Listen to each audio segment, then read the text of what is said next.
இப்போ நம்ம பார்க்கும்போது 12ஆம் வகுப்புக்கு உண்டான இயல் 1 அந்த முதலாவது இயலில் கொடுக்கப்பட்டுள்ள கவிதை பேழை அப்படிங்கிற தலைப்பில் செய்யுள். இது தலைப்பு என்ன அப்படின்னா இளந்தமிழே. இளந்தமிழே நம்ம சொல்லும் போதே தமிழ் சொல்லுவோம் ரொம்ப ரொம்ப பழங்கால தொட்டு அப்படின்னு சொல்லுவோம். ஆனால் எப்பவும் இளமையாக இருக்கக்கூடியது அந்த தமிழ் ஒன்று தான். இளந்தமிழே அப்படின்னு நம்ம சொல்லும் போதே அந்த வார்த்தையில ஒரு வியப்பு, ஒரு ஆச்சரியம் நம்மகிட்ட என்ன செய்து காணப்படுது. அப்படிப்பட்ட அந்த இளந்தமிழே அப்படிங்கிற தலைப்புக்கு ஆசிரியர் யார் வராரு அப்படின்னா சிற்பி பாலசுப்ரமணியம். நம்ம சொல்லுவோம் சுப்பிரமணியம் சொல்லுவோம். ஆனா எழுதுறப்ப அந்த பீங்கிற அந்த எழுத்தை நம்ம கண்டிப்பா என்ன செய்யணும், எழுதியாகணும். நமக்கு எழுத்துக்குள்ள எதுவுமே என்ன செய்யக்கூடாது, வரக்கூடாது. சரியா எழுதணும் அப்படின்னா சிற்பி பாலசுப்ரமணியம் அப்படின்னு எழுதணும். அப்போ இளந்தமிழே அப்படிங்கிற அந்த செயலுக்கு உண்டான ஆசிரியர் யாரு அப்படின்னு நம்ம பார்த்தோம்னா சிற்பி பாலசுப்ரமணியம். அப்போ இளந்தமிழே என்பது நமக்கு செய்யுள் அப்படின்னு தான் நம்ம சொல்றோம். ஆனா இது என்னதுன்னா ஒரு கவிதை நூல். கவிதை நூல் அப்படின்னாலே இப்பெல்லாம் எல்லாமே மாறிடுச்சு. மரல் கவிதை, புது கவிதை, சீன கவிதை அப்படின்னு சொல்லி கவிதைகளே பல வகை உண்டு. அப்போ இளந்தமிழே என்பது என்ன கவிதைனா மரபு கவிதை வகையை சார்ந்தது அப்படின்னு சிற்பி பாலசுப்ரமணியம் நமக்கு என்ன செய்யறாரு, எடுத்து சொல்றாரு. அப்போ இந்த மரபு கவிதையிலே இப்பெல்லாம் இப்ப 2 வருஷமா எந்த செயலை நம்ம எடுத்தாலுமே அந்த செயல் ஏதாவது ஒரு கவிதை தொகுப்பிலிருந்து எடுக்கப்பட்ட ஒரு செயலாதான் இப்ப நம்ம கண் முன்னாடி காணப்படுது. அப்போ இளந்தமிழே அப்படிங்கிற இந்த செயல் எந்த கவிதை தொகுப்பிலிருந்து எடுக்கப்பட்டது அப்படின்னா நிலவுப்பூ அப்படிங்கிற ஒரு கவிதை தொகுப்பிலிருந்து எடுக்கப்பட்டதுதான் இளந்தமிழே என்று சிற்பி பாலசுப்ரமணியம் நமக்கு என்ன செய்றாரு, உணர்த்துறாரு. அப்போ முதலாவது நமக்கு செயல் அப்படின்னு உடனே இளந்தமிழே அப்படின்னு சொல்லி ஆச்சரியத்தோட நம்ம செயலுக்குள்ள உள்ள என்ன செய்யக்கூடாது, உடனே பாட்டுக்குள்ள டைரக்டா என்ன செய்யக்கூடாது, நேரடியா நுழையக்கூடாது. அப்போ சிற்பி பாலசுப்ரமணியம் யாரு, அவர் எப்படியெல்லாம் கவிதை நூல்களை எழுதினாரு, என்ன உரைநடை நூல்கள் எழுதியிருக்காரு, அவருக்கு இருக்கக்கூடிய ஆற்றல் திறமைகள்லாம் என்ன அப்படிங்கிறத முதல்ல என்ன செய்யணும்னா அந்த ஆசிரியரை பார்த்துட்டு அதுக்கப்புறமா தான் எப்பவுமே நம்ம என்ன செய்யணும், செய்யலுங்கிற ஒரு பாட்டுக்குள்ள நம்ம என்ன செய்யணும், நுழைஞ்சு போகணும். அப்போ முதலாவது சிற்பி பாலசுப்ரமணியம் அவருடைய கவிதை நூல்களை நம்ம என்ன செய்வோம், பார்ப்போம். அப்போ அவருடைய கவிதை நூல்கள் என்ன அப்படின்னா முதலாவதாக ஒளிப்பறவை, அடுத்ததா சூரிய நிழல், அதுக்கு அடுத்ததா நிலவுப்பு, அதுக்கு அடுத்ததா சர்ப்பயாகம், அப்புறமா பூஜ்யங்களின் சங்கிலி, ஒரு கிராமத்து நதி. இந்த 6மே இவருடைய கவிதை நூல்கள். அப்ப இதுல நிலவுப்பு என்பது நமக்கு மரபு கவிதையின் முன்னாடியே நம்ம என்ன செஞ்சிட்டோம், பார்த்துட்டோம். ஒரு கிராமத்து நதி அப்படிங்கிறது இது என்னதுன்னா ஒரு கவிதை நூல்கள். அப்போ இந்த 6மே சிற்பி பாலசுப்ரமணியத்துடைய கவிதை நூல்கள். சுருக்கமா நம்ம நல்லா தெளிவா படிக்கணும் அப்படின்னா இந்த கவிதை நூல்களே ஒரு சிற்பி என்ன செய்யறாருன்னா ஒரு சிலை என்ன செய்யறாரு, செதுக்கிறாரு. அப்ப அவர் சிலையை செதுக்கிறாரு அப்படின்னா இருக்குல்ல அவரால் என்ன செய்ய முடியாது, சிலையை செதுக்க முடியாது. கண்டிப்பா அவருக்கு என்ன தேவை, வெளிச்சம் தேவை. அப்போ அந்த ஒளி என்பது நமக்கு எதை குறிக்குது அப்படின்னா வெளிச்சத்தை குறிக்குது. அப்போ நமக்கு ஈஸியா நல்ல ஒரு எளிய முறையில மனப்பாடம் பண்ணணும் அப்படின்னா அப்போ அந்த சிற்பிக்கு தேவை வெளிச்சம். அதான் நமக்கு ஒளிப்பறவைன்னு காணப்படுது. அப்ப இந்த வெளிச்சம் நமக்கு எதன் மூலமா கிடைக்குது அப்படின்னா சூரியன் மூலமாகவும் நமக்கு கிடைக்குது, அதே போல சந்திரன் மூலமாகவும் நமக்கு என்ன செய்யுது, அந்த வெளிச்சம் கிடைக்குது. அதனாலதான் 2வது கவிதை நூல் நமக்கு சூரிய நிழல் என்று கொடுக்கப்பட்டிருக்கு. அப்ப எளிய முறையில நம்ம மனப்பாடம் பண்ணணும் அப்படின்னா முதலாவது ஒளிப்பறவை, அடுத்ததாக சூரிய நிழல், அடுத்து நிலவுப்பு ஈஸியா நமக்கு வந்துடும். அந்த வெளிச்சத்துல நம்ம யாரை பார்க்கிறோம்னா ஒரு பாம்பை பார்க்கிறோம். அதான் சர்ப்பயாகம். சர்ப்பம் என்பது பாம்பை குறிக்கக்கூடியது. அப்போ அந்த யாகத்துல என்ன செய்ய போறோம்னா அந்த பாம்பை பிடிச்சி பாம்பை ஒரு சங்கிலியால என்ன செய்ய போறோம், போட்டு பிடிக்க போறோம். அதனாலதான் பூஜ்யங்களின் சங்கிலி. அப்புறமா அந்த சங்கிலியில பிடிச்சி அந்த பாம்பை கொண்டு போய் நம்ம எங்க விட போறோம் அப்படின்னா ஒரு நதியில போய் விட போறோம். அதான் ஒரு கிராமத்து நதி. அப்ப ஈஸியா நமக்கு எளிய முறையில படிக்கணும் அப்படின்னா இப்ப நமக்கு இந்த கவிதை நூல்கள் தெளிவா நமக்கு என்ன செஞ்சிடும், புரிஞ்சு நல்ல மனப்பாடமா என்ன செஞ்சிருவோம், நம்ம படிச்சுக்கிடுவோம். அப்போ கவிதை நூல்கள் சொன்னோம்னா ஒளிப்பறவை, சூரிய நிழல், நிலவுப்பு, சர்ப்பயாகம், பூஜ்யங்களின் சங்கிலி, ஒரு கிராமத்து நதி. இப்ப இதுல நமக்கு பாடப்பகுதியா நிலவுப்பு அப்படிங்கிற கவிதை தொகுப்புல இருந்து வந்ததுதான் இளந்தமிழே. அடுத்ததா சிற்பி பாலசுப்ரமணியம் பன்முக ஆற்றல் கொண்டவர். பன்முக ஆற்றல்னா பல திறமைகள் உடையவரா நம்ம கண் முன்னாடி நினைச்சாரு, காணப்படுறாரு. நம்மகிட்ட ஏதாவது ஒரு திறமை 2 திறமை தான் இருக்கும், பல திறமைகள் இருக்கு. இப்ப பாரதியார் சொன்னோம் அப்படின்னா பாரதியார் 7 மொழிகள்ல ரொம்ப திறமை பெற்ற ஒரு ஆள். அப்ப அவரும் ஒரு பன்முக ஆற்றல் கொண்டவர். அவரை போலவே சிபி பாலசுப்ரமணியமும் நமக்கு பன்முக ஆற்றல் உடையவராக நம் கண் முன்னே காணப்படுகிறார். அப்போ பன்முக ஆற்றல் அப்படின்னு நம்ம சொன்னோம் அப்படின்னா இப்ப கொஸ்டின்லே கேள்வியிலே கேட்கலாம், ஒரு 3 மார்க் கேள்வியில சிபி பாலசுப்ரமணியம் பன்முக ஆற்றல் உடையவர் விளக்குக அப்படின்னு கேள்வி நம்ம கேட்டாங்கன்னா அதற்கு சரியான விடையாக முதலாவதாக பாரதியார் பல்கலைக்கழகத்தில் தமிழ் துறை தலைவராக பணியாற்றியவர் சிற்பி பாலசுப்ரமணியம். அடுத்ததா பார்த்தோம்னா சாகித்ய அகாதமியின் செயற்குழு உறுப்பினர். மூன்றாவதா பார்த்தோம் அப்படின்னா இதுதான் நமக்கு மிகச் சிறப்பு. ஏன்னா பன்முக ஆற்றல் கொண்டவர் அப்படிங்கிறதுக்கு ஒரு மிகச்சிறந்த சான்று என்னது அப்படின்னா இவர் ஒரு சிறந்த கவிஞர் என்பது நமக்கு தெரியும். ஆனால் கவிஞர் மட்டுமல்ல, இவர் மிகச்சிறந்த பேராசிரியர். மூன்றாவதாக இவர் சிறந்த மொழிபெயர்ப்பாளர். நான்காவதாக இதழாசிரியர். அப்போ இதுலயே இந்த 4 இதுலயே நம்ம பார்த்தோம்னா கவிஞர், பேராசிரியர், மொழிபெயர்ப்பாளர், இதழாசிரியர். இதுல பன்முக ஆற்றல் கொண்டவர்னு நம்ம எடுத்துக்காட்டுக்கு சொல்லணும் அப்படின்னா மொழிபெயர்ப்பாளர் இந்த ஒண்ணுதான் மிக மிக சிறந்தது. ஏன் அப்படின்னா இந்த மொழிபெயர்ப்பாளர் எதுக்காக நம்ம சொல்றோம் அப்படின்னா இவருடைய கவிதை நூல்கள் எல்லாமே நமக்கு தமிழ் மட்டும் இல்ல, ஆங்கிலம், கன்னடம், மலையாளம், மராத்தி மற்றும் இந்தி ஆகிய வெவ்வேறு மொழிகளில் மொழிபெயர்க்கப்பட்டுள்ளன. அதனாலதான் அந்த பன்முக ஆற்றல்ல நம்ம மொழிபெயர்ப்பாளரை மட்டும் என்ன செய்யறோம், மிக சிறப்பு உடையவரா நம்ம என்ன செய்யறோம் எடுத்துக்கிறோம். அப்போ கவிஞர், பேராசிரியர், மொழிபெயர்ப்பாளர் மற்றும் இதழாசிரியர். 2 மார்க் கேள்வி கூட கேட்கப்படலாம். சிற்பி பாலசுப்ரமணியத்தின் கவிதை நூல்கள் எந்தெந்த மொழிகளில் மொழிபெயர்க்கப்படுகின்றன அப்படின்னு கேள்விகள் நம்மகிட்ட கேட்டாங்க அப்படின்னா நம்ம சரியான பதில் சிற்பி பாலசுப்ரமணியத்தின் கவிதை நூல்கள் ஆங்கிலம், கன்னடம், மலையாளம், மராத்தி மற்றும் இந்தி ஆகிய வெவ்வேறு மொழிகளில் மொழிபெயர்க்கப்பட்டுள்ளன. ஏன் நம்ம வெவ்வேறு மொழிகளில் மொழிபெயர்க்கப்பட்டுள்ளன போட்டா அதுதான் நமக்கு சரியான பதில். மொழிகளையும் போட்டோம்னா வித்தியாசம். ஏன்னா நமக்கு எல்லாமே வேற வேற மொழிகளா மாறிடுச்சு. அப்போ நம்ம என்ன செய்யணும், நம்ம வெவ்வேறு மொழிகளில் மொழிபெயர்க்கப்பட்டுள்ளன அப்படின்னு நம்ம என்ன செய்ய முடியும், காண்பிக்க முடியும். அதே மாதிரி இந்த சிற்பி பாலசுப்ரமணியத்திட்ட இந்த பன்முக ஆற்றல் இன்னொன்று என்னன்னா சாகித்ய அகாதமி விருது 2 முறை வாங்கியவர் யாருன்னா சிற்பி பாலசுப்ரமணியம் தான். எல்லாரும் ஒரு தடவை தான் வாங்குவாங்க. ஆனா இவர் எத்தனை முறை வாங்கியிருக்காரு அப்படின்னா 2 முறை சாகித்ய அகாதமி விருது பெற்றவர். எந்த நூலுக்காக அப்படின்னு பார்த்தோம்னா ஒன்று மொழிபெயர்ப்புக்காக, இரண்டாவது ஒரு கிராமத்து நதி என்ற கவிதை நூலுக்காக 2 முறை சாகித்ய அகாதமி விருது பெற்றவர் சிற்பி பாலசுப்ரமணியம். ஒரு மதிப்பெண் வினாக்களே கேட்கலாம், சிற்பி பாலசுப்ரமணியம் கேட்காம 2 முறை சாகித்ய அகாதமி விருது பெற்றவர் யார் அப்படின்னு சொல்லி கேட்கலாம். அப்ப அவர் யாரா காணப்படுறாரு, சிற்பி பாலசுப்ரமணியமா காணப்படுறாரு. அப்ப பன்முக ஆற்றல் பார்த்தோம்னா பாரதியார் பல்கலைக்கழகத்தின் தமிழ் துறை தலைவர், இரண்டாவதாக சாகித்ய அகாதமியின் செயற்குழு உறுப்பினர், அடுத்ததாக சிற்பி பாலசுப்ரமணியம் மிகச்சிறந்த கவிஞர், பேராசிரியர், மொழிபெயர்ப்பாளர், இதழாசிரியர். இவருடைய கவிதை நூல்கள் அனைத்தும் ஆங்கிலம், கன்னடம், மலையாளம், மராத்தி மற்றும் இந்தி ஆகிய வெவ்வேறு மொழிகளில் மொழிபெயர்க்கப்பட்டுள்ளன.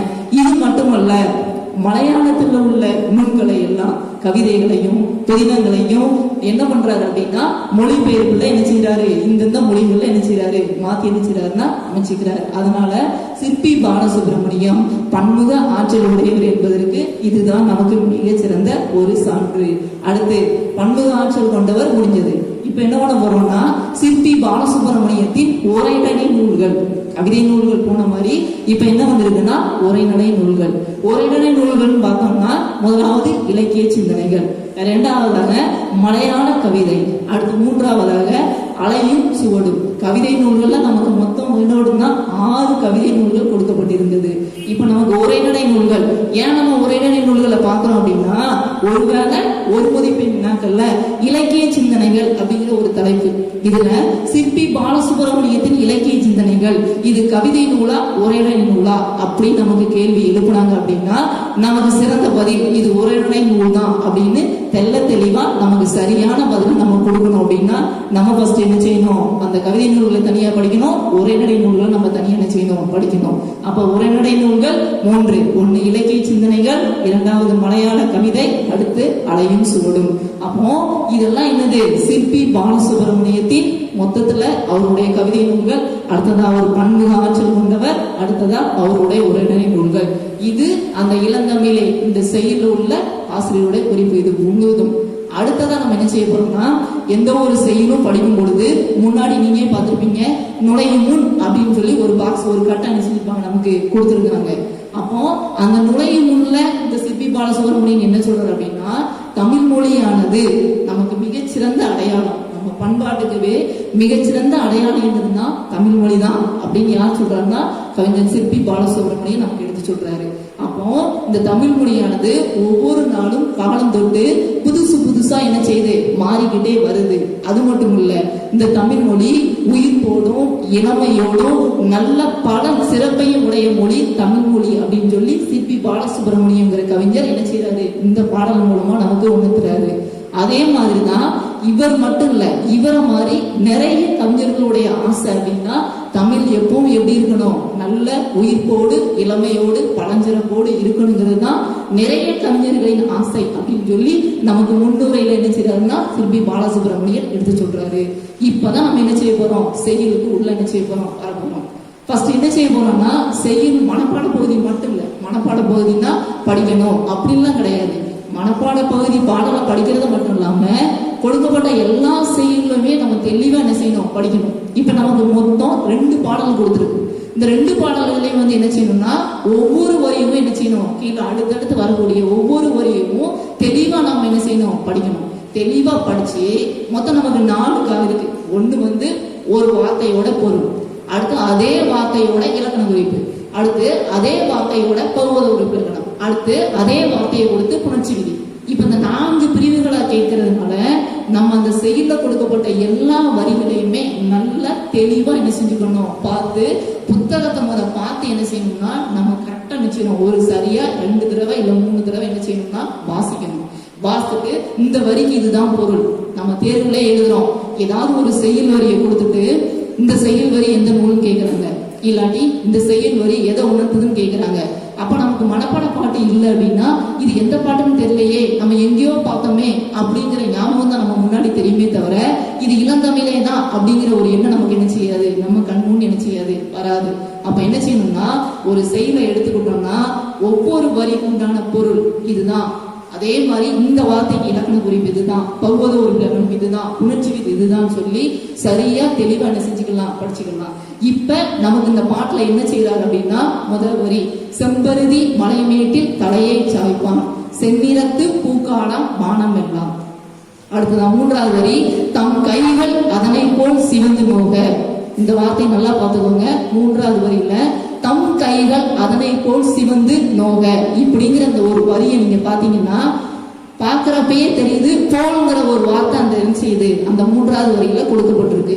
ஒருவேளை நமக்கு தேர்வுல என்ன செய்யலாம், தம் கைகள் அதனை போல் சிவந்து போக இச்செயல் வரியில் இடம்பெற்றுள்ள ஓம உருபை எடுத்து எழுதுகன்னு கேட்டாங்கன்னா நம்ம தெளிவா எப்படி எழுதணும், போல்ங்கிற ஒரு வார்த்தை நமக்கு முன்னாடி என்ன செய்யுது, வெளிப்படையா தெளிவா வருது.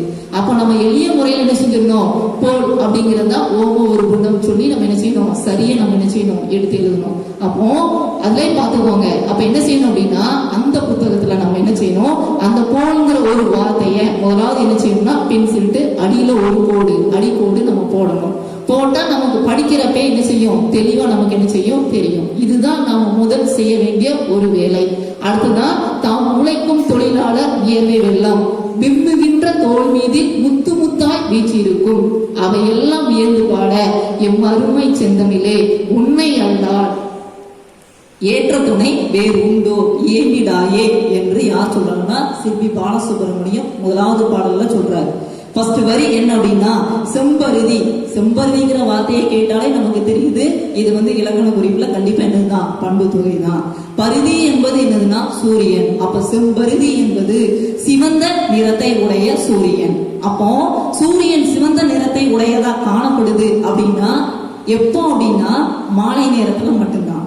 அதிகாலையில சூரியன் எழுவதற்கு முன்னாடி அதிகாலையில வந்து கீழ்வானம் மட்டும்தான் எப்படி காணப்படும்னா சிவந்து காணப்படும். ஆனா இங்க அப்படி இல்ல, சூரியனை சிவந்த நேரத்தில் காணப்படுது அப்படின்னா அது எப்ப எந்த நேரத்துலனா சூரியன் மறையும் பொழுது அந்த மாலை நேரத்தில் மட்டும்தான். அதான் செம்பருதி. செம்பருதி என்பது சிவந்த நிறமுடைய சூரியன். அப்ப அந்த மாலை நேரத்துல அந்த சூரியன் எங்க போய் மறைய போகுது அப்படின்னா செம்பருதி மலைமேட்டில் தலை தலையை சாய்ப்பான். சாய்ப்பான் என்பது மறைவான் என்ற பொருளை என்ன செய்து நமக்கு தருகிறது. அப்போ சிவந்த நிறமுடைய கதிரவன் மலைக்கு பின்னால் போய் என்ன செய்யுது, அதோட கதிரவன் அதோட நிறத்தை என்ன செய்யுது, அப்படியே போய் என்ன செய்யுது, மறைக்குது. அப்போ அது மறைக்கும் பொழுது அந்த வானங்கள் எல்லாம் எப்படி காட்சி அளிக்குது அப்படின்னா, செந்நிறத்து பூக்கான வானம் எல்லாம், வானம் முழுவதும் எப்படி தெரியுதுன்னா சிவந்த நிற கதிர்கள் போல, சிவந்த நிறத்தோட பூக்கள் போல. அப்படியே நம்ம சொல்லுவோம்ல, மேகம் வந்து திட்டு திட்டா காணப்படுது அப்படின்னு நம்ம சொல்லுவோம், நம்ம எளிய முறையில சொல்லணும் அப்படின்னா. அதே மாதிரி அந்த மேகம் திட்டு திட்டா காணப்படும் பொழுது சிவந்த நிறத்தை உடைய மேகங்களாக அது எல்லாம் நம்ம கண்ணு முன்னாடி பார்க்கும் பொழுது அது சிவந்த நிறத்த பூக்களை உடையதாக நமக்கு வானம் எல்லாம் காணப்படுது. அப்ப இந்த இரண்டு வரிகளிலுமே பார்த்தோம் அப்படின்னா, செம்பருதி மலைமேட்டில் தலையை சாய்ப்பான், செந்நிறத்து பூக்காடா வானம் எல்லாம். இப்போ செம்பருதி என்பது இலக்கண குறிப்புல பார்த்தோம்னா பண்பு தொகை. அதே இது புணர்ச்சி விதியில நம்ம பார்த்தோம்னா செம்பருதி என்பது செம்மை கூட்டல் பரிதி. விதி வந்து நமக்கு ஒன்றே ஒண்ணுதான். என்ன விதி அது? ஈறு போதல் என்னும் விதிப்படி.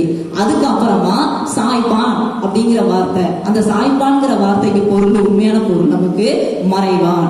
அப்போ சாய்ப்பான்கிற வார்த்தை, இந்த வார்த்தைக்கு நம்ம பௌவத ஒழுக்கலக்கணம் எழுதணும் அப்படின்னா சாய் கூட்டல் இப்பு கூட்டல் இப்பு கூட்டல் ஆண் சொல்லி நம்ம எழுதுவோம். அப்ப நம்ம படிக்கிறப்ப என்ன செய்யணும்னா செம்பருதிங்கிற வார்த்தையை நம்ம அடிக்கோடு போடணும். அதே போல சாய்ப்பான் அப்படிங்கிற அந்த வார்த்தைக்கு இதே நம்ம என்ன செய்யணும், அடிக்கோடு போடணும். சாய் கூட்டல் இப்பு கூட்டல் ஆண்.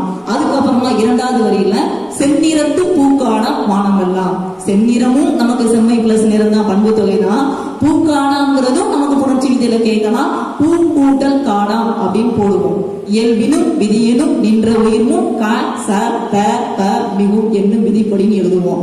வானம் எல்லாமும் அதே மாதிரிதான். எப்படி போடுவோம்? வானம் கூட்டல் எல்லாம். அப்ப வானம் கூட்டல் எல்லாம் போடும் பொழுது விதி ஒன்றுதான். அது விதி வந்து உடல்மே உயிர் வந்து ஒன்றுவது இயல்பே. அப்ப அந்த இரண்டு வரிகளையும் பார்த்தோம்னா அந்த செம்பருதி, அடுத்து சாய்ப்பான், செந்நிறம், பூக்காடு, வானம் எல்லாம் எல்லா வார்த்தைகளையுமே நம்ம என்ன செய்யணும், எல்லா வார்த்தைகளையுமே அடிக்கோடு நம்ம கண்டிப்பா என்ன செய்யணும், போடணும். இப்படி போட்டு படிச்சோம்னா நமக்கும் தெளிவா இருக்கும், நம்மளும் புரிஞ்சு படிச்ச மாதிரி இருக்கும். நம்ம என்ன செய்யல, இப்ப மனப்பாடம் பண்ணல. அப்போ சூரியனானது சிவந்த நிறமுடைய சூரியனானது மாலை நேரத்தில் மலை உச்சியில் சென்று என்ன செய்து மறைகின்றது. அது மறையும் பொழுது வானமெல்லாம் சிவந்த நிறமுடைய பூக்கள் போல நம் முன்னே என்ன செய்து காணப்படுகிறது. அதே போலதான் தம் கைகள் அதனை போல் சிவந்து நோக, ஒருவேளை செயல் வழியில தம் கைகள் அதனை போல் சிவந்து நோக அப்படின்னு சொல்லி, இந்த கைகள் என்பது யாருடைய கைகளை குறிப்பிடுகிறது அப்படின்னு கூட நமக்கு என்ன செய்யலாம், ஒரு மதிப்பெண் வினாக்கள் கேட்கலாம். அப்ப கைகள் என்பது யாரை குறிப்பிடுது அப்படின்னா உழைக்கும் உழைப்பாளிகளை நமக்கு குறிப்பிடுகிறது. அப்ப இதுல என்ன போடும்னா கைகள் என்பது உழைப்பாளிகளை என்ன செய்து நமக்கு தெரியப்படுத்துகிறதுன்னு சொல்லி நம்ம என்ன செய்வோம், போடுவோம். அப்போ இந்த கைகள் அதனை போல் சிவந்து நோக, எப்படியெல்லாம் வானங்கள்ல சிவந்த நிறமுடைய ஒரு பூக்காடு போல காட்சி அளிக்கோ அதே மாதிரிதான் உழைக்கக்கூடிய உழைப்பாளர்களுடைய கைகள் இரண்டு என்ன செய்யுது, சிவந்த நிறமுடையதா அப்படி என்ன செய்து காணப்படுது. அதான் தம் கைகள் அதனை போல் சிவந்து நோக. தாம் உழைக்கும் தொழிலாளர் வியர்வே எல்லாம். தாம் உழைக்கும், நல்லா பாருங்க, நமக்கு ஒரு இரண்டாவது வரியில வானம் எல்லாம் கொடுத்திருந்தது, இப்ப இதுல தாம் உழைக்கும் கொடுத்திருக்கு. அப்ப நம்ம பிரிச்சோம்னா தாம் கூட்டல் உழைக்கும் போடுவோம். அப்ப அதுக்கு விதி என்னதுதான், உடல் மேல் உயிர் வந்து ஒன்றுவது இயல்பே. இந்த விதிதான். தாம் உழைக்கும் தொழிலாளர் வியர்வை எல்லாம். ஒவ்வொரு உழைப்பாளிகளுடைய வியர்வையானது எந்த இடத்துல போய் நிக்குது அப்படின்னா வியர்வை வெள்ளம். இதை நீ நல்லா பாத்துக்கிட்டீங்கன்னா நம்ம சொல்லல வியர்வை ஆகிய வெள்ளம். அதுல ஆகியங்கிற வார்த்தை என்ன செய்யல, வெளிப்படையா இல்ல, என்ன செஞ்சிருக்கு, உள்ள நமக்கு மறைஞ்சிருக்கு. அப்போ வியர்வை வெள்ளம் என்பது இலக்கண குறிப்புல உருவகம். கேட்டாங்கன்னா ஃபர்ஸ்ட் செம்பருதி என்பது இலக்கண குறிப்புல பண்பு தொகை சொன்னது போல, இப்ப வியர்வை வெள்ளம் என்பது இலக்கண குறிப்பு என்னன்னு கேட்டாங்கன்னா வியர்வை வெள்ளம் என்பது இலக்கண குறிப்புக்கு சரியான பதில் நம்ம என்ன செய்வோம், உருவகம் அப்படின்னு என்ன செய்யலாம், நமக்கு போடலாம். அதே மாதிரிதான் அந்த உருவகம் சொல்லி போட்டதுக்கு அப்புறமா வியர்வை வெள்ளம் விம்முகின்ற தோல் மீதில் முத்து முத்தார். விம்முகின்றன்னா நம்ம நல்லா பார்த்தோம், நமக்கு யாருமே அந்த என்ன சொல்றது, நமக்கு அந்த அனுபவம் இல்லை. ஏன்னா நம்ம வந்து என்னல்ல உழைப்பாளிகள், நம்ம வந்து அந்த வெயில போய் என்ன செய்யல, வேலை பார்க்கல. ஒரு 5 நிமிஷம் அதுக்கு எக்ஸாம்ல சான்றா நம்ம என்ன சொல்லணும்னா, இப்ப உங்களே குறிப்பிடலாம், நம்ம இப்ப என்ன செய்யறோம் கிளாஸ்ல, இப்ப நமக்கு விளையாட்டு பீரியட், இந்த விளையாட்டு பாடங்களில நம்ம என்ன செய்யறோம், ஸ்கூல்ல நல்லா என்ன செய்யறோம், மைதானத்துல போய் பள்ளி வளாகத்துக்குள்ள போய் நம்ம என்ன செய்யறோம், இறங்கி போய் நல்ல வெயில்ல 3வது பாட வெளியில வச்சு விடுவோமே, போய் என்ன செஞ்சிட்டோம், கரெக்டா உள்ள போய் என்ன செஞ்சோம், நுழைஞ்சு போய் விளையாட ஆரம்பிச்சிட்டோம். ஒரு என்ன சொல்றது, ஒரு 30 நிமிடம் மட்டும்தான் விளையாண்டுட்டோம்னா நம்ம முகத்துல எப்படியெல்லாம் வியர்வை துளிகள் அப்படியே பருப்பரும் துளிகளா நமக்கு என்ன செய்யும், நம்ம முன்னாடியே நம்ம கண்ணு முன்னாடியே நமக்கு தெரியும். அப்ப அந்த வியர்வை துளிகள் வர்றதுக்கும் நம்ம அதிகமா அந்த நேரத்துல என்ன செய்வோம்னா, நம்ம எவ்வளவு தண்ணி வச்சிருக்கோமோ அவ்வளவு துணி நம்ம என்ன செய்யணும், குடிப்போம். இது நம்ம இயற்கையா நம்ம விளையாடும் பொழுது மட்டும்தான் நம்ம உடம்புல என்ன செய்யும், அந்த வியர்வை துளிகள் வெளியே தெரியுமே தவிர நம்ம என்ன செய்யல, உழைப்பாளர்களை போய் நம்ம என்ன செய்யல, உழைப்பாளிகள் போல நம்ம போய் என்ன செய்யல, வேலை செய்யல. ஆனா இந்த உழைப்பாளர்கள் வேலை செய்யும் பொழுது அவங்களுடைய 2 கைகளும் சிவந்த நிறத்தோடு காணப்படுவது போல அந்த தொழிலாளர்கள் விம்முகின்ற தோல் மீதில், அவங்களுடைய தோல் மேல, அதான் தோல் மீதில் விம்முகின்றனா ஒவ்வொரு மழை துளிகளும் பெரிய பெரிய துளிகளா அந்த வியர்வை துளிகள் எப்படி காட்சியளிக்குதுன்னா வெள்ளம் போல காட்சியளித்து அப்படியே அந்த தோல்வியில உட்கார்ந்துருது. அதான் வீச்சு இருக்கும். வீச்சு இருக்கும் என்பது நம்ம பொருள்னு சொன்னா அமர்ந்து இருக்கும், உட்கார்ந்து இருக்கும். வீச்சு இருக்கும் பிரிச்சோம்னா வீற்று கூட்டல் இருக்கும் பிரிப்போம். அப்ப இதுக்கு விதி 2. ஏன்னா நிலைமொழியோட ஈச்சு எழுத்து நமக்கு என்ன எழுத்தா இருக்கு, வலிமை எழுத்தா இருக்கு. அப்ப வீச்சு கூட்டல் இருக்கும் போட்டுட்டு விதி 1 என்ன போடுவோம், உயிர்வரி முக்குரல் மெய்விட்டு ஓடும் என்னும் விதிப்படி. 2வதாக உடன்மை உயிர் ஒன்றுவது இயல்பே என்னும் விதிப்படி போடுவோம். அப்ப என்ன செய்யணும், வியர்வை வெள்ளம் என்பது இலக்கண குறிப்புல உருவகம். அதே மாதிரி திரும்ப நம்ம என்ன செய்வோம், வீச்சு இருக்கும் என்பதன் பொருள் என்னது, வீச்சு இருக்கும் என்பதன் பொருள் அமர்ந்து இருக்கும். அதே புணர்ச்சி விதியிலே நமக்கு என்ன செய்யலாம், கேட்கலாம். கேட்டா நமக்கு எத்தனை விதி இருக்கு, 2 விதி நமக்கு என்ன செய்யுது, காணப்படுது. அப்போ அந்த உழைக்கும் தொழிலாளர்களுடைய வியர்வை வெள்ளமானது தோல் மீது உட்கார்ந்து எப்படி இருக்குன்னா வெள்ளம் போல என்ன செய்தான், வேர்த்து என்ன செய்தான், வடியுதான். இதெல்லாம் வியந்து பாட 1 ஃபர்ஸ்ட் என்னது, சிவந்த நிறமுடைய கதிரவன் மலை மேட்டில் தன் தலையை என்ன செய்து மறைக்குது. 2வது உழைக்கும் யாரு, உழைப்பாளர்களுடைய கைகள் சிவந்து காணப்படுது. 3வதாக இதே உழைப்பாளர்களுடைய என்ன சொல்றது, வியர்வை வெள்ளம் அவங்களுடைய தோல் மீது முத்து முத்தா என்ன செய்யுது, அமர்ந்து காணப்படுது. எப்படி காணப்படுதுன்னா வெள்ளம் போல காணப்படுதுன்னு சொல்லி இந்த ஃபர்ஸ்ட் பார்ட்ல நமக்கு 3 கருத்துக்கள் எடுத்து சொல்றாரு சிற்பி பாலசுப்ரமணியம். அதான் அவையெல்லாம் வியந்து பாட. நல்லா பாருங்க, அவை எல்லாம் இந்த வார்த்தை நம்ம அப்படி என்ன செய்யலாம், அடிக்கோடு போடலாம். ஏன்னா அவை கூட்டல் எல்லாம், அவை கூட்டல் எல்லாம் போட்டுட்டோம். அப்ப விதி 1 வந்தது ஈ ஐவழி எவ்வும் என்னும் விதிப்படி. 2வது நமக்கு என்ன விதி வரும், உடல் மேல் உயிர் ஒன்றுவது இயல்பே என்னும் விதிப்படி நம்ம என்ன செய்வோம், போட்டுருவோம். அப்போ இது எல்லாத்தையும் நாம் வியந்து பாடணும்னா, ஆச்சரியப்பட்டு பாடணும்னா இதான் சிற்பி பாலசுப்ரமணியம் சொல்றாரு. 1 சிவந்த நிறமுடைய கதிரவன் மாலை நேரத்தில் மலைமுகட்டில் தன் தலையை என்ன செய்யறான், மறைக்கிறான். 2வது உழைப்பாளிகளின் கைகள் 2ம் என்ன செய்து சிவந்த நிறத்தில் காணப்படுகின்றன. 3வதாக உழைப்பாளர்களுடைய வியர்வை துளிகள் வெள்ளம் போல என்ன செய்து நமக்கு காட்சியது. இதையெல்லாம் வியந்து பாடுறதுக்கு, அதான் அவை எல்லாம் வியந்து பாட மறுமை செந்தமிழே உன்னை எல்லாம், உன்னை தவிர வேற யாருமே இல்லை. உன்னாலதான் என்ன செய்யும் முடியும், பாட முடியும். வேற யாரெல்லாம் என்ன செய்ய முடியாது, பாட முடியாது. நீயே என்ன செய்ய, பாடு. அதான் ஏம்பிடாயே. ஏம்புதல் என்பது கூறுதல், நம்ம சொல்லுதல். இதான் ஏம்பிடாயே. யார சொல்றாருன்னா செந்தமிழ என்ன செய்யறாரு, சொல்றாரு. அதான் அவை எல்லாம் வியந்து பாட என் மறுமை செந்தமிழே உன்னை எல்லாம், உன்னைய தவிர வேற யாருமே என்னது இல்லை. இத நீயே என்ன செய்ய, சொல்லு. அதான் ஏம்பிடாயே. அப்ப ஏம்பிடாயே என்று சொல்லின் பொருள் என்னன்னா, நீ என்னது கூறு, நீயே என்ன செஞ்சிரு, சொல்லிரு. வீச்சிருக்கும் என்பதன் பொருள் என்னன்னா அமர்ந்து இருக்கும். இந்த வியர்வை துளிகள் எங்க அமர்ந்திருக்கும்னா அந்த உழைப்பாளர்களுடைய தோல் மீது என்ன செஞ்சிருக்கோம், அமர்ந்திருக்கும். செம்பருதி என்பது சிவந்த நிறமுடைய என்னது கதிரவன் என்று நம்ம என்ன செய்யலாம், பொருள் கொள்ளலாம். இதுதான் அவர் முதல் பாடல நமக்கு என்ன செய்யறாரு, எடுத்து சொல்றாரு. அப்போ அந்த முதல் பாடலே ஒரு கேள்வி, 2 மதிப்பெண் கேள்வி நம்ம கேட்கலாம். சிற்பி பாலசுப்ரமணியம் எவற்றையெல்லாம் வியந்து பாட தமிழின் துணை வேண்டும் என்று கூறுகிறார். இப்ப எவற்றையெல்லாம் வியந்து பாட தமிழோட துணை வேண்டும் என்று கூறுகிறார். மொத்தம் 3 கருத்துகள் தான். 1 சிவந்த நிறமுடைய கதிரவன் மலைமுகட்டில் என்ன செய்யறான், தன் தலையை மறைக்கிறான். 2வது உழைக்கும் உழைப்பாளிகளின் கைகள் 2ம் என்ன செய்து சிவந்து காணப்படுகின்றன. அடுத்து 3வதாக இதே உழைப்பாளர்களுடைய வியர்வை துளிகள் முத்து முத்தாக என்ன செய்து தோல் மீது வீச்சிருக்கின்றன. இவற்றையெல்லாம் எழுந்து பாட வேண்டும் என்று சிற்பி பாலசுப்ரமணியம் நமக்கு என்ன செய்யறாரு, எடுத்து சொல்றாருன்னு முதல் பாடல் என்ன செஞ்சு முடிச்சு. இப்ப அடுத்ததா சிற்பி பாலசுப்ரமணியம் நமக்கு என்ன செய்யறாரு, இரண்டாவது பாடல். அப்ப இந்த முதல் பாடல்ல யார சொல்றாருன்னா, செந்தமிழே நீயே சொல்லு அப்படின்னு என்ன செஞ்சாரு, சொல்லிடுறாரு. இப்ப இரண்டாவது பாடல்ல தென்தமிழே நீ சொல்லு அப்படின்னு சொல்லி என்ன செய்யறாரு, சொல்றாரு. ஃபர்ஸ்ட் பாடல்ல வியந்து பாடு அப்படின்னு என்ன செஞ்சாரு, சொல்லிட்டாரு. இப்ப இரண்டாவது பாடலா நமக்கு சொல்றது என்ன அப்படின்னா, இரண்டாவது பாடல்கள்ல எப்படின்னா, மூண்டு வரும் கவிதை வரிக்கு உணவாய். மூண்டு வரும் அப்படின்னாலே பொங்கி வரும். இப்ப மூண்டு வருங்கிற வார்த்தையை இப்ப நம்ம பார்த்துட்டோம். இப்ப நம்ம அடிக்கோடு போட்டோம் அப்படின்னா இலக்கண முறிவு நமக்கு என்ன எடுத்துக்காட்டும் அப்படின்னா, இது வினைத்தொகை. ஏன்னா பொங்கி வரலாம், பொங்கி வராமல் என்ன செய்யலாம், போகலாம். இது காலத்தை நமக்கு என்ன செய்யல, வெளிப்படையா என்ன செய்யல, அமைக்கல. மூன்று காலங்களுமே என்ன செய்யுது அப்படின்னா நமக்கு மறைந்து காணப்படுது. அப்போ இதுக்கு என்ன செய்யணும் நமக்கு அப்படின்னா, மூன்று வரும் அடிக்கோடு போட்டு இலக்கண குறிப்பு நமக்கு வினைத்தொகை. மூன்று வரும் கவிதை வரிக்கு உணவாய். பொங்கி வரக்கூடிய கவிதை வரிக்கு உணவாக யார் இருக்கா அப்படின்னா, நம்ம இல்ல, யார் காணப்படுறா அப்படின்னா எங்கள் முத்தமிழே. முத்தமிழே இந்த வார்த்தையை நம்ம பார்த்துக்கணும். ஏன்னா இந்த முத்தமிழைங்கிற வார்த்தை அடிக்கோடு போடுங்க.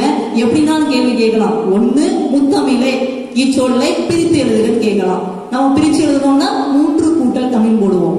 இதே முத்தமிழே இந்த வார்த்தைய முத்தமிழ் இதை விரித்து எழுதுக அப்படின்னு கேட்கலாம். விரித்து எழுதணும் அப்படின்னா இயல் இசை நாடகம் அப்படின்னு சொல்லி வச்சு நம்ம பிரிச்சு எழுதணும். அப்போ பார்த்துக்கணும், பிரித்து எழுதுகள்ல கேட்கறாங்களா இல்ல விரித்து எழுதுகன்னு கேட்கறாங்களா தெளிவா நம்ம என்ன செஞ்சுக்கணும், பார்த்துக்கணும். அப்போ முத்தமிழே மூன்று கூட்டல் என்னது, தமிழே. அப்போ பொங்கி வரக்கூடிய கவிதை வரிக்கு உணவா யார் அமையறான்னா எங்கள் முத்தமிழே. இந்த மூன்று தமிழும் இயல் இசை நாடகம் இந்த மூன்று தமிழும் பொங்கி வரக்கூடிய கவிதை ஆற்றலுக்கு உணவாக என்ன செய்து காணப்படுதுன்னு யார் சொல்றா, சிற்பி பாலசுப்ரமணியம் சொல்றாரு. அதான் ஏற்று துணை வேறுண்டோ, அதுல என்ன சொல்லிட்டாருன்னா, இதுக்கு துணையே கிடையாது நீதான் அப்படின்ட்டாரு. இந்த இரண்டாவது பாடல்ல என்ன சொல்றாருன்னா, இந்த பொங்கி வரும் கவிதை ஆற்றலுக்கு உணவாவே நீ யாரு இருக்கான்னா நீ மூணு தான் இருக்க. ஒன்னு இயல், இன்னொன்னு இசை, இன்னொன்னு என்னது நாடகம். அப்போ இந்த முத்தமிழ்னாலே நமக்கு தெரியும் சங்கம் வளர்த்தது எங்க, நம்ம மதுரையில தான். அப்போ இந்த பாடல என்ன சொல்றாருன்னா, மூன்று வரும் கவிதை வரிக்கு உணவா எங்கள் முத்தமிழே நீ உள்ளாய். நீ தான் என்ன செஞ்சிருக்க, எங்க கவிதை வரிக்கு ஆற்றலுக்குள்ள உணவா நீ என்ன செய்யற, எங்களுக்கு காணப்படுத. இரண்டாவதாக என்ன சொல்றாரு அப்படின்னா, அப்படியே முன்னம் ஒரு நாள். முன்னம்னா இதுக்கு முன்ன கூட்டி ஒரு நாள். அது முன்ன கூட்டினா நம்ம எப்படி சொல்லுவோம் ஆங்கிலத்துல, ஒன்ஸ் அப்பான் எ டைம், ஒரு காலத்துல. அதே மாதிரிதான் இது என்னது, முன்னம் ஒரு நாள். முன்னம்னா முன்பு ஒரு காலத்தில். அது எப்பவுமே நம்ம என்ன செய்ய முடியாது, சொல்ல முடியாது. ஏன்னா இப்ப நம்ம தமிழே சொல்லிட்டோம்ல, இளந்தமிழே. இது என்ன வாலிப தமிழா இல்ல. ஆனா தமிழ் என்ன சொல்றோம் நம்ம, அது உயிர்ப்போடு நல்ல சிறப்போடு நல்ல ஒரு பாலம் சிறப்போடு வளமையோடு இருக்கிறதுனால என்ன செஞ்சோம், இளந்தமிழ்னு சொல்லிட்டோம். அதே மாதிரிதான் இதுல என்ன செய்யறாரு அப்படின்னா, முத்தமிழே நீ உள்ளாய் முன்னம் ஒரு நாள், முன்பு ஒரு காலத்தில். அதான் முன்னம் ஒரு நாள் பாண்டியரின் சங்கத்தில் கொழுவிருந்தாய். ஏ தமிழே நீ எங்க இருந்த, முன்னாடி ஒரு காலத்துல நீ எங்க போய் இருந்த அப்படின்னா, மதுரையில இருக்கக்கூடிய பாண்டியரின் சங்கத்துல போய் என்ன செஞ்ச, கொழுவிருந்தாய். கொழு என்பது என்ன அப்படின்னா நமக்கு பொம்மையை குறிக்கும். அப்போ உருவ வழிபாடுகள், உருவ வழிபாடுனா ஒவ்வொரு பொம்மைகள். இது எங்க இருக்குன்னா பாண்டியரின் சங்கத்தின் மதுரையில முன்னாடி ஒரு காலத்துல என்ன செஞ்சது, காணப்பட்டது. அதான் கவிதை வரிக்கு உணவா யார சொன்னோம்னா மூன்று தமிழ்ல சொன்னோம். அது எங்க இருந்துச்சு, முன்னாடி ஒரு காலத்துல பாண்டியரின் சங்கத்தில் கொழுவா என்ன செஞ்சிருக்கு, அமர்ந்திருக்கு. அதான் கொழுவிருந்தாய். அதுக்கப்புறம் அடுத்த வரையில பாரி முதல் வள்ளல்களை ஈன்று தந்தாய். பாரி முதல் வள்ளல்கள்னா மொத்தம் நம்ம கடையேழு வள்ளல்கள் மொத்தம் நமக்கு எத்தனை பேரு, 7 பேர். அந்த கடையேழு வள்ளல்கள் 7 பேரையும் நமக்கு பெற்று தந்தது என்னது அப்படின்னா இந்த மதுரை தான். அதான் ஈன்று தந்தாய். இப்ப ஈன்றுங்கிற வார்த்தை நமக்கு என்ன வரும்னா இலக்கண குறிப்புல வினையச்சத்தை குறிக்கும். அதே ஈன்றுங்கிற வார்த்தைய நம்ம பகுவத குறிப்புல பிடிக்கணும் அப்படின்னா ஈ கூட்டல் இச்சு கூட்டல் ஊ, இதான் என்னது ஈன்று. அப்போ முதலாவது என்னது, இந்த மூன்று தமிழும் கவிதை வரிக்கு உணவா என்ன செய்யுது, அமையுது. அதே இதுல இரண்டாவது பாடல்ல இரண்டாவது வரியா பாண்டியரின் சங்கத்தில் போய் என்ன செஞ்சிருக்கு, முன்னாடி ஒரு காலத்துல போய் என்ன செஞ்சிருக்கு, போய் கொழுவடிச்சு உருவ வழிபாடு என்ன செஞ்சிருக்கு, பண்ணப்பட்டிருக்கு. அடுத்ததா மூன்றாவதாக கடையேழு வள்ளல்களை பெற்று தந்தது யாருன்னா இந்த என்னது சங்கம் வளர்த்த அந்த மதுரை நகர் தான். அதான் பாரி முதல் வள்ளல்களை ஈண்டு தந்தாய். அதுக்கப்புறமா மீண்டும் வந்த பழமை நலம் புதுக்குதற்கு திரும்ப இப்ப, இது முன்னாடி ஒரு காலத்துல, இப்ப அதே இது பாண்டியருடைய சங்கம் திரும்ப என்ன செய்யணும் வரணும், அதே கடையலோட திரும்ப என்ன செய்யணும் வரணும். அதுக்காகத்தான் மீண்டும் அந்த பழமை நலம் புதுக்குறதுக்கு திரும்ப இப்ப அந்த பழமையான நலம் இந்த நமக்கு வரணும் அப்படின்னா மெய் சிலிர்க்க தமிழ் கோயிலே வா வா. மெய் சிலிர்க்க என்பது நம்மளுடைய உடம்பு சிலிர்க்க தமிழ் கோயிலே நீ என்ன செய்ய வா. ஃபர்ஸ்ட் பாடல்ல நம்ம முதல் பாடல்ல செந்தமிழே நீ சொல்லு அப்படின்னாரு. இப்ப இந்த பாடல்ல தமிழ் கோயிலே நீ என்ன செய்ய வாங்குறாரு. அப்போ இதுல 2 மார்க் கேள்வி கேட்கலாம். சிற்பி பாலசுப்ரமணியம் தமிழ் கோயிலை வாவா என்று ஏன் அழைக்கிறார் அப்படின்னு கேட்கலாம். அப்ப அவர் வாவா என்று ஏன் அழைக்கிறார் அப்படின்னா முதலாவதாக கவிதை வரிக்கு உணவாக இருக்கக்கூடியது இயல் இசை நாடகம். இரண்டாவதாக பாண்டியன் வளர்த்த மதுரையில் இருக்கக்கூடிய என்ன சொல்றது சங்கம் வளர்த்த உருவ பொம்மைகள் எல்லாம் இருக்கக்கூடியது அந்த மதுரையில. மூன்றாவதாக கடையேழு வள்ளல்களையும் பெற்று தந்தது அந்த மதுரையில. அப்ப திரும்ப நீ என்ன செய்யணும் வரணும்னா தமிழ் கோயிலே நீ என்ன செய்ய கூவியால. முதல் பாடல்ல செந்தமிழே நீ சொல்லு அப்படின்னு இருந்துச்சு, அதான் என்னது ஏம்பிடாயே அப்படின்னு வந்தது. இப்ப இதுல தமிழ் கோயிலே நீ என்ன செய்ய கூவிவான்னு சொல்லி என்ன செய்யறாரு சொல்றாரு. தமிழ் கோயிலே அப்படிங்கிற வார்த்தையை பார்த்துக்கணும். நமக்கு வேர்வை வெள்ளம் முன்னாடியே நம்ம சொன்னோம் இலக்கண குறிப்புல வேர்வை வெள்ளம் என்பது உருவகம். தமிழ் கோயிலும் அதே மாதிரிதான். தமிழ் கோயில் என்பதும் நமக்கு எதை குறிக்கும்னா உருவகத்தான் என்ன செய்யும் நமக்கு எடுத்து குறிக்கும். அப்ப இது தமிழ் கோயிலே வாவா என்று என்ன செய்யறாரு கூவி அழைக்கிறார். அடுத்த வரியா என்ன சொல்றாரு அப்படின்னா கூண்டு அதனை உடைத்தெழுந்த ஒரு சிங்கம் நல்ல ஒரு கூண்டுக்குள்ள இருக்கு. கூண்டை விட்டு சிங்கம் என்ன செய்யுதுன்னா உடைச்சு என்ன செஞ்சிருது வெளியே வந்துருது. அதான் கூண்டு அதனை உடைத்திருந்த. இப்ப கூண்டதனைங்கிற வார்த்தையும் கேட்கலாம். என்னென்ன பிரிக்கிறது கூண்டு கூட்டல் அதனை அதே வடின எழுத்துதான் கசடதான் உயிர் வரி முக்குரல் மெய்விட்டோடும் இரண்டாவதா உடல் மேல் உயிர் வந்து ஒன்றுவது இயல்பே. அதே போலதான் உடைத்தெழுந்த உடைத்து கூட்டல் எழுந்த. இதெல்லாம் நம்ம என்ன செய்வோம் அப்படின்னா நமக்கே தெளிவா இதுதான். இது பவதோவில இதுதான் புணர்ச்சி விதி இதுதான். இப்ப நம்ம இந்த செயல்ல எந்த செயலை பார்த்தாலுமே ஒவ்வொரு வரைக்கும் ஒவ்வொரு பொருளையும் தெளிவா நம்ம பார்த்துட்டோம் அப்படின்னா நம்மளால இந்த தேர்வு இல்ல எத்தனை தேர்வு நமக்கு வச்சாலும் சரியான பதில நம்ம என்ன செய்ய முடியும். சரியா நம்ம எழுதி நம்ம செய்ய முடியும்னா நல்ல முழு மதிப்பெண்களை நம்ம என்ன செய்யலாம் அடையலாம். அப்ப நம்ம என்ன செய்யணும்னா புரிஞ்சு தெளிவா என்ன செய்யணும் படிக்கணும். அதாங்க கூண்டதனை உடைத்தெறிந்த சிங்கம் போல. இப்ப இந்த வரையிலையும் பாருங்க கூண்டதனை உடைத்திருந்த சிங்கம் போல. இதுலயும் போலங்கிற ஒரு வார்த்தை செய்து ஒருவர் நமக்கு வெளிப்படையா என்ன செய்து காமிக்கப்படுது. முதல் பாடல்களையும் நமக்கு வச்சு தங்கைகள் அதனை போல் சிறந்து நோக்க. அதே மாதிரி இரண்டாவது பாடல்களையும் கூண்டதனை உடைத்திருந்த சிங்கம் போல. அப்ப இதுலயும் நமக்கு என்ன வருதுன்னா ஓம உருவு என்ன செய்து வருது. குளிர் பொதியை தென்தமிழே சீரி வாவா. முதலாவது பாடல்ல செந்தமிழே நீ சொல்லுன்னு வந்துச்சு. இரண்டாவது பாடல்ல தமிழ் கோயிலே நீ வாவானாரு. இப்ப சிங்க என்ன செய்யுதுன்னா கூண்டுல இருந்து உடைச்சு எடுத்து வெளியே வந்த மாதிரி குளிர் பொதிகை தென்தமிழே. தென்தமிழே என்பது நம்ம தென்னாட்டில் பிறந்த தமிழ் என்ன செய்து குறிக்குது. இப்ப நம்ம முத்தமிழ் சொன்னோம் 3 கூட்டல் தமிழ். அதே மாதிரி தென்தமிழும் எப்படி பிரிக்கணும்னா தெற்கு கூட்டல் தமிழ். ஒருவேளை பிரித்து எழுதுகன்னு கேட்டாங்க அப்படின்னா தெற்கு கூட்டல் தமிழ். குளிர் பொதிகை பொதிகை என்பது பொதிகை மலை எங்க காணப்படுதுன்னா மதுரையில என்ன செய்யுது பொதிகை மலை காணப்படுது. சிங்கத்தை உடைச்சி இருந்த சிங்கம் போல குளிர் பொதிகை.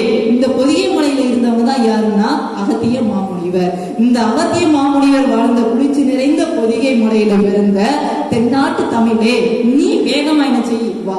அதான் தென்தமிழே சீரி வா வா அப்படின்னு சொல்லி என்ன செய்யறாரு பாட்டு நமக்கு என்ன செய்யறாரு சிற்பி பாலசுப்ரமணியன் எடுத்து சொல்றாரு. அப்ப முதலாவது பாடல் இப்ப நல்லா பார்த்தோம். முதலாவது பாடல்ல 6 வரியில இந்த சொல்லுவோம்ல இந்த பாடல அதிகமா என்ன நயம் காணப்பட்டுச்சுன்னா முதல் பாடல நமக்கு அதிகமா காணப்பட்டது மோனை நயம் தான் அதிகமா காணப்பட்டது. நம்ம சொல்லுவோம் இதுக்கு முன்னாடி படிச்சிட்டோம் கண்ணி என்பது 2 அடிகள் அப்படின்னு. அதே மாதிரி நீங்க நல்லா பாத்தீங்கன்னா செம்பருதி மலைமேட்டி தலையை சாய்ப்பான் செந்நிறத்து பூக்கான மானவெல்லாம். அங்கேயும் சேங்கிற முதல் எழுத்தும் இங்கேயும் சேங்கிற முதல் எழுத்து ஒன்போடு வருது. அப்ப முதல் பாடல அதிகமா ஒருவேளை ஒன்னுல கேட்கலாம் இந்த இளந்தமிழை பாடல்ல பயின்று வந்துள்ள நயங்களை எடுத்து எழுதுகள்னா நமக்கு அதிகமா பயின்று வந்துள்ள நயம் என்ன அப்படின்னு நம்ம சொன்னோம்னா மோனை நயம் தான் இந்த இதுல அதிகமா நமக்கு என்ன செய்து பயின்று வருது. அப்ப முதலாவது பாடல்ல செந்தமிழை நீ வாவான்னு என்ன செஞ்சாரு சொல்லிட்டாரு. தமிழ் கோயிலே நீ கூவிவான்னு சொல்லும் பொழுது நம்ம பதில் என்ன சொன்னோம். முதலாவதா கவிதை வரிக்கு உணவா இயல் இசை நாடகம் 3 தமிழ் என்ன செய்து இருக்குது.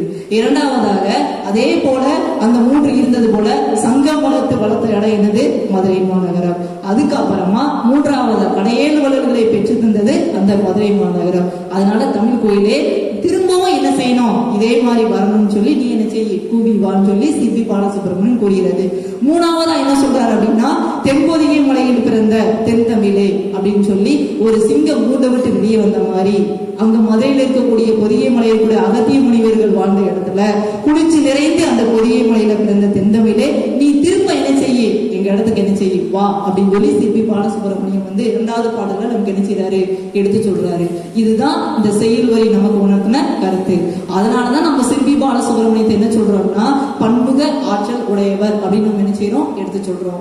அப்ப என்ன செய்யணும் அப்படின்னா, எப்பவுமே வந்து ஒரு செயலை நம்ம என்ன செய்யறோம், பார்க்கிறோம் படிக்கிறோம் அப்படின்னா முதலாவது என்ன செய்யணும், அந்த சிற்பி பாலசுப்ரமணியம் இவர் ஒரு ஆசிரியர், இவர் யாரு, இவருடைய கவிதை நூல்கள் என்ன, இவருடைய உரைநடை நூல்கள் என்ன, இவருடைய பன்முக ஆற்றல் என்ன அப்படிங்கறத ஃபர்ஸ்ட் பார்த்துட்டு அதுக்கப்புறமா தான் நம்ம என்ன செய்யும், செயலுங்கிற ஒரு பாடத்துக்கு நம்ம என்ன செய்யணும், உள்ள போனோம். இப்ப என்ன செய்றீங்க அப்படின்னா, இப்ப வீட்டுல நீங்க பார்த்துட்டு இருக்கீங்க.